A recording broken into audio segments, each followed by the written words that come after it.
मुलांच्या सर्वांगीण विकासासाठी व नाट्यसंस्कारांसाठी समर्पित नाट्यशाळेने गंमत बालनाट्य शिबिराचे आयोजन केले आहे. गेल्या अनेक वर्षांपासून आयोजित केल्या जाणाऱ्या या शिबिरामध्ये नाटकाचा इतिहास, नाटकाचे प्रकार, अभिनय म्हणजे काय, गुड टच, बॅड टच याचा अर्थ समजावून सांगणे, व्यक्तिरेखांचा वेध घेणे, रंगमंच तंत्र दिग्दर्शन, लेखन, कॅमेरा फेसिंग प्रशिक्षण आणि प्रत्यक्ष रंगमंचावर उत्कृष्ट आविष्कारासह पुरस्कारांचे वितरण केले जाते. यातून विद्यार्थ्यांमध्ये आत्मविश्वास आणि कला साकारण्याची कल्पना वाढवण्याचे काम केले जाते.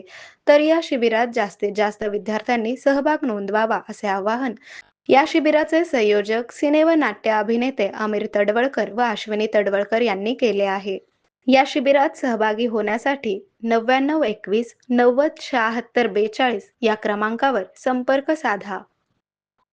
आरोग्य म्हणजे केवळ औषध नाही, तर निसर्गाच्या योग्य उपचारांनी मिळणारी खरी आरामदायक अनुभूती. सोलापूरमध्ये निसर्गोपचाराचं विश्वासाचं नाव लिमये निसर्गोपचार केंद्र. इथे उपलब्ध आहेत विना औषध उपचार पद्धती, ॲक्युप्रेशर, ॲक्युपंक्चर, कपिंग आणि मसाज थेरपी. सर्व प्रकारच्या आजारांवर निसर्गाच्या माध्यमातून